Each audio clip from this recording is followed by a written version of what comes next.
இறைவன் மீது நம்பிக்கை வைத்தல், இறைவனை சார்ந்திருத்தல் அப்படின்னு சொன்னா இன்னைக்கு பலருக்கு புரியல.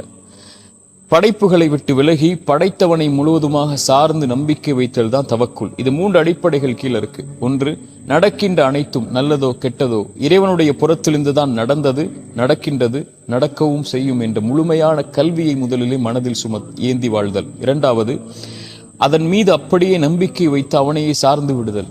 எப்படி மூசா அலைஹிஸ்ஸலாமுடைய தாயை மூசாவை இந்த ஆற்றில விடுங்கன்னு இறைவன் சொல்லும் போது இதை திருப்பி கொண்டு வருவேன்னு வாக்கு கொடுத்ததுக்கு அப்புறம் ஏன் எப்படி எதுவும் கேட்காம நலவுதான் எனக்கு இது என்று விட்டார்களோ, எப்படி யார் கையில் கிடைத்தால் அறுத்து விடுவான் என்று பயந்தார்களோ அவனுடைய கரத்தாலேயே மூசாவுடைய தாய்க்கு மூசாவை அல்லாஹ் திருப்பி கொடுத்தானோ, அதுபோல என் வாழ்வில் நடக்கின்ற எல்லாவற்றின் மீதும் இறைவனை சார்ந்திருக்கிறேன். நலவு எது நடந்தாலும் எனக்கு நலவாகவே அமையும் என்ற நம்பிக்கையை அவன் மீது வைத்து சார்ந்திருத்தல்.